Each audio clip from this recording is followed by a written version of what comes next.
गे नवाये नाना दो। अरे आंगने में फूला फूला गे नवाये नाना दो। बाजले बधाइया दुआरे पे।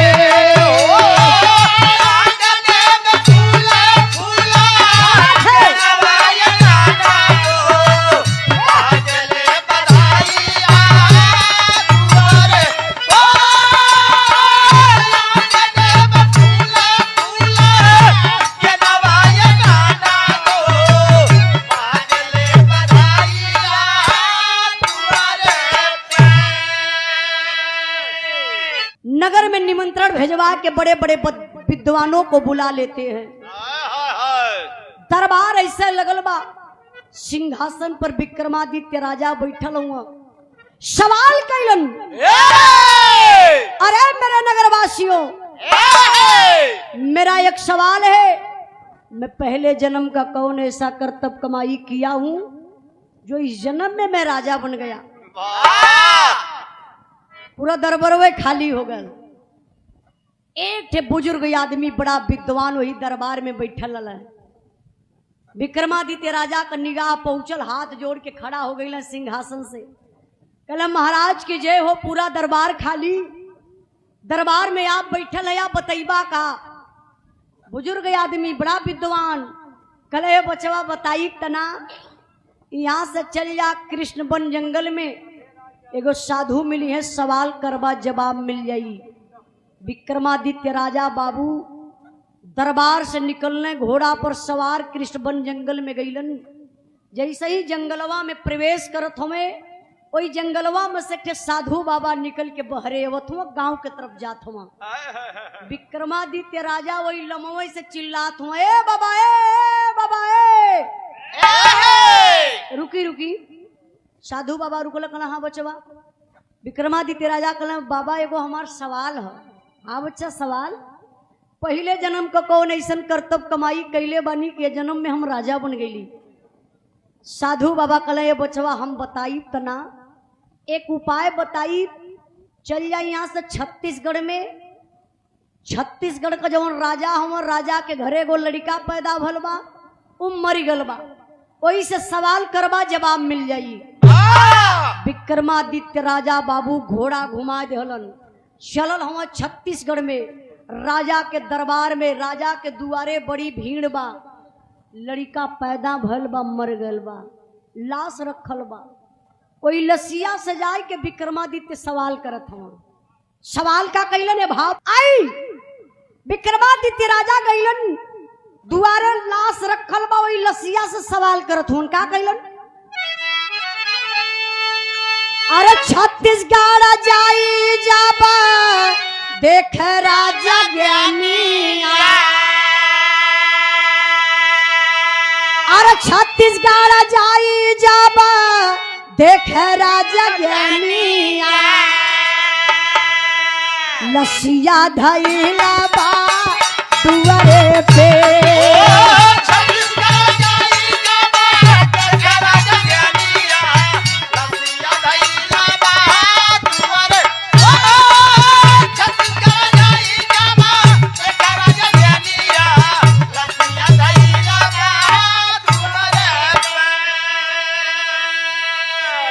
प्रश्न का जवाब पूछे लसिया से भारी, आई है आवाज जाओ गाँव मनिहारा।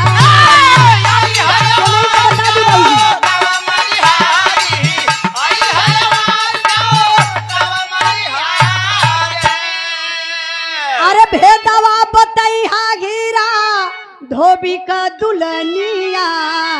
लसिया धैला बा दुआरे पे। तनी बिरहा पर ध्यान दई। विक्रमादित्य राजा वही लसिया से सवाल कैलन, तो लाश तो बोली ना, ना लाश कभी जिंदगी में बोलल बा, जे मर गल बोली कहां से? लेकिन एक आवाज आई, आकाशवाणी हुई, हम नहीं बताएंगे, आप यहाँ से चले जाइए मनिहारी गांव में। एक हीरा नाम का धोबी, उनकर दुल्हीन वही धोबी घाट पर कपड़ा धोवत मिली, सवाल करबा जवाब मिल जाई। विक्रमादित्य राजा तुरंत घोड़ा घुमौलन, गईले कहा? वही मनिहारी गांव में। मनिहारी गांव में धोबी घाट पर गईलन तो धोबिनिया भैया धोबिनिया कपड़ा धोवत हिय, अब मने मन में गावत हिय। देखा मेहरारू ऐसन होबे करली, मेहरारू अक्सर काम करली तो गाय गाय के करली। एक जगह रोवन भैया कहाँ बता दे तो बुरा लग जाए। नहीं तू बताई दा। मेहरारू हमेशा खुशहाल रहेली। अब विक्रमादित्य राजा गईलन वही धोबी घाट पे मनिहारी गांव में।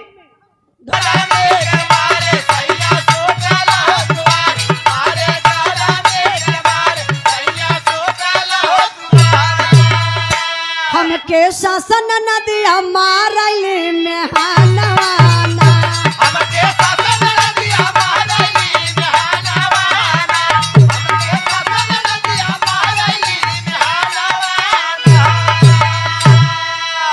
ई तर्ज बा, लेकिन बिरहा पर ध्यान दई बाबू। धोबिनिया कपड़ा धोवत बा, विक्रमादित्य राजा वही पिछवा से जाए के पूछे लगले, ए धोबी दुबेरी कलो। अच्छा परिचित बेचारी है तो कर नाव गांव का जानत हो राजा। कले धोबी ना ताकत है, फिर कले धोबिनिया पीछे तकलस, लगल कांपे। कले याही मोरी माई, देखो में ही कहीं कर राजा, और ये धोबी घाट पर हम अकेल। बेइज्जत करी का? हाँ गहला का। अरे वो करे बतिया से लगा था। नियत खोर आदमी कहीं कर। धोबिनिया देखत बा, गड़गड़ाई के कांपत बा, हिलत बा। राजा कल डेरा मत, हमारे को क्वेश्चन बा। धोबिनिया कल क्वेश्चन, इतना दिन से कपड़ा धोवत, इतना दिन बीत गल, आज पहली बार एक कपड़ा का नाम सुनत हैला। धोबिनिया कलश का चाहिए? राजा फिर कल कि हमारे को क्वेश्चन बा, आंसर चाहिए। तब समझ गई धोबी। धोबिनिया समझ गई कोनो कपड़ा हा हम समझ ना पावत हैला, जो नया पुरान सब कपड़ा लस्ता रहल लिया कोई धोबी घाट पर ऐसे लगल यार बाहर करे। कहते कि ला यही में से छाट ला, जवन हो तो निकाल ला। राजा कहले कि हमार कपड़ा ना बा, एगो हमार सवाल है, वही का जवाब चाहिए। तब धोबिनिया के सांस रुक राहत मिलल कि अच्छा सवाल का जवाब। राजा साहब आपका सवाल का है? कहला बस छोटा सा सवाल, हम पहले जन्म का कौन ऐसा कर्तव्य कमाई कैले बानी, ए जन्म में राजा बन गईली। धोबिनिया तो बतावत है, जोन पुरान कपड़ा लस्ता रहा वही धोबी घाट पर ऐसे बिछा देलस। कल सरकार यही पे बैठा अपने अगले जन्म का बात सुना। बतौलस का?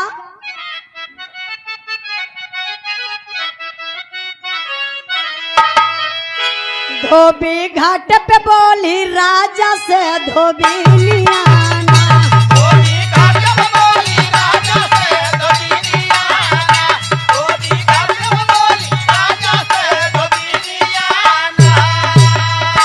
सुनिला पूर्व जन्म का अपने तू कहानिया,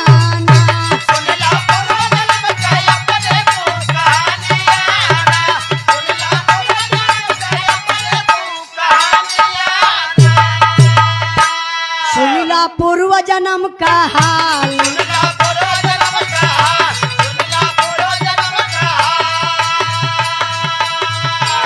रहला तू मुसहर का लाल,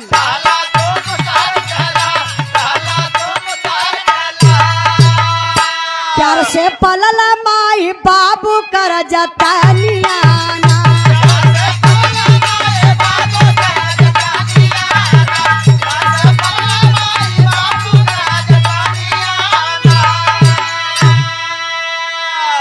धोबिनिया कला सरकार पहिला वाला जन्म तोहर मुसहर कर रहल। यही से समय तना करिया हो गल। कहा मुसहर का लइका? धोबिनिया कला हाँ सरकार सुना। तोहर माई तोहर बाबू तोहर एगो भाई एगो बहिन इहे तोहर परिवार रहल। राजा सोचे लगल कि अरे हम अली अपने जन्म का बात पूछे, आई धोबिनिया पूरे परिवार के बारे में जानत हो। राजा इत्मीनान से बैठ गई। धोबिनिया कल इतने ना सरकार, तू राजा बन गईला तोहरे परिवार का किस्मत बिगड़ गई। अब राजा और सोचे लगल कहला कि अरे ये हमरे पूरे परिवार का बायोडाटा लेके धोबिन बैठल बा। अब और इत्मीनान से बैठ गया राजा। कहला आज पूरी बात पूरे परिवार के बारे में जान लेब तब यहाँ से उठ के जाई।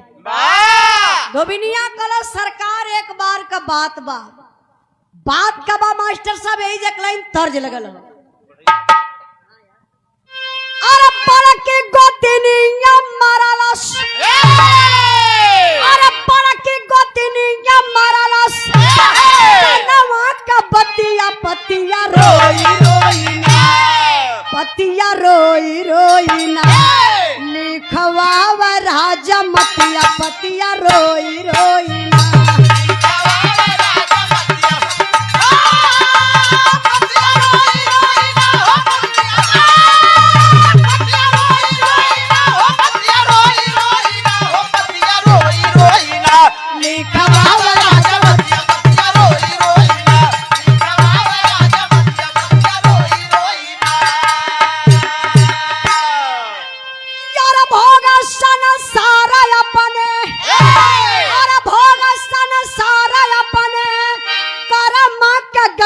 पतिया चूकी गई, पतिया चूकी गई ना।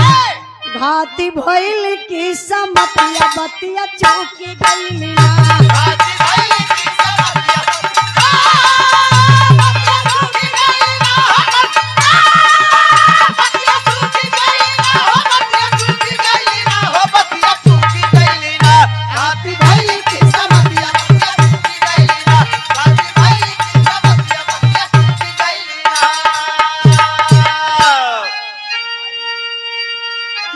कहीं से मांग लाई थोड़ा अनवा,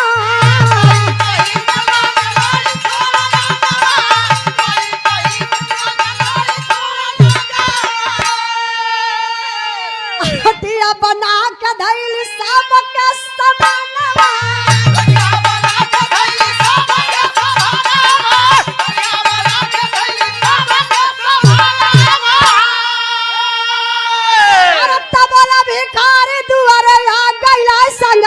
बतिया चूकी गई, बतिया चूकी गई ना। हाथी भइल की समतिया बतिया चूकी गई।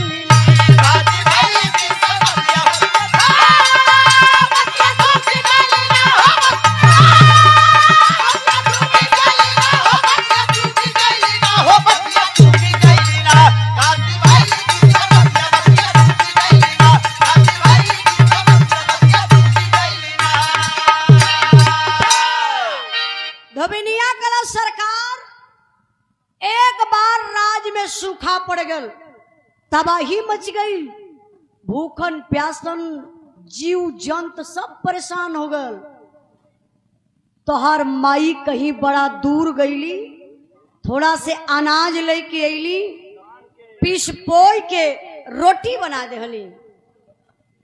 अब विक्रमादित्य राजा से धोबिनिया कहलस कि तोहार माई कहीं दूर गईली, थोड़ा से अनाज लेके अली, पीस के पोई के रोटी बना देहली। तोरे परिवार के लोग वह रोटिया बैठल लाल खाए बदे। इतने में तो पूरे परिवार के तोहरे किस्मतिये बिगड़ गई। किस्मत कैसे बिगड़ल मास्टर साहब?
भूखायल तोहर परिवार रहल, रोटिया बैठल लाल खाए बदे। ये तने में एक ठे भिखारी दुआरे आए गल, कलश अलख निरंजन मालिक दरबार से कुछ मिले। बड़ा तेज भूख लगल है बचवा, रोटी खात हुआ, आधा टुकड़ा रोटिया दे देता लाल। ये तने में तोहर बाबू गुस्सियाई गए वो भिखारी के, काले अरे भिखारी के औलाद, चल जा दरवाजे से रोटी ना मिली। भिखरिया पेटवा सुहुरावत बा, भूखायल बा, फिर लाचार होई के हथवा तोरे माई के तरफ कैलस। भैया धीरे धीरे,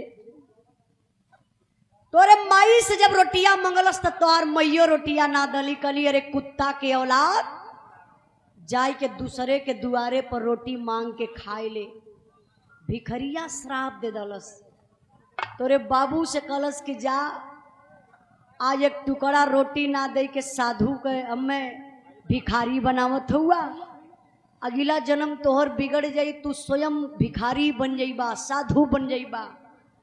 तोरे माई के श्राप दलस, कलस ए बिटिया एक टुकड़ा रोटी ना देहलू, हमके कुत्ता का औलाद बनावत हूँ, जा तोहर अगला जन्म बिगड़ जाई, तू स्वयं कुत्ती बन जाइबू।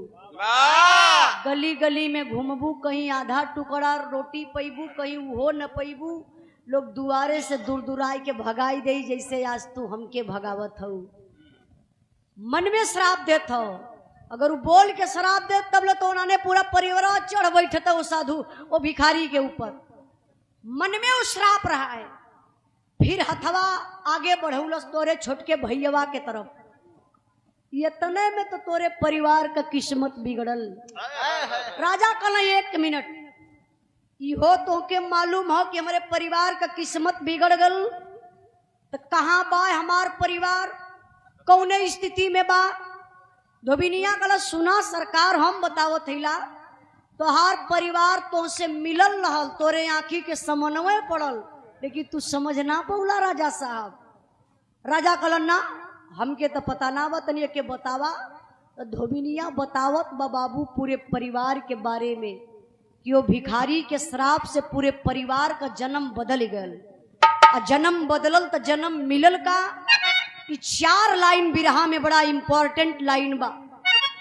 ए लाइन के आप लोग सुनल जाई दिल से, तो हमके तो ये विश्वास बा कि जरूर आप लोगन के अंदर कुछ सुधार जरूर आई। कहे से हमानो बहुत बड़ा तपस्वी, बहुत बड़ा ज्ञानी ना बनी, बिरहे से अच्छी अच्छी बात से हमान के भी सीख मिले ले, अपने अंदर सुधार ले आके तब आप लोगन के बतावल जाला। इसलिए आप लोगों से मैं बात को बताना चाहती हूँ कि आप लोग 4 लाइन पर विचार करिएगा, इसी भाव पर सम्मान किए आप। हाई 4 लाइन बतौली ना कि आप लोग दिल और दिमाग से सुनल जाइए। का मास्टर साहब अब चला 4 मिनट 5 मिनट तो सहरा आओ तो कहिए।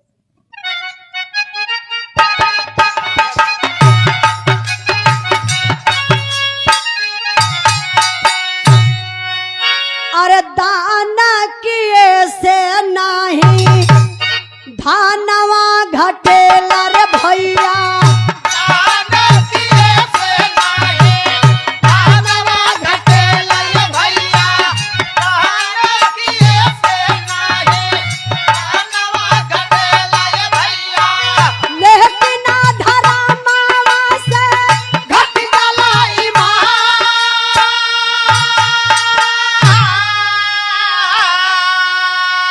धोबिनिया कला सरकार दान किए से नहीं धनवा घटेला, लेकिन धर्मवा से घट जाला ईमान। वाह बारे कवि जी, कितनी बढ़िया लाइन बा। दान करते रहिए, आपका धन नहीं घटेगा। एक तरफ से दान करेंगे, मालिक कहीं से ना कहीं से आपको दे देंगे, लेकिन किसी के प्रति आप गलत सोच लिए तो समझ लीजिए कि आपके ऊपर पड़ेगा जरूर। कहा जाता कि पाप करने वाला ही पापी नहीं।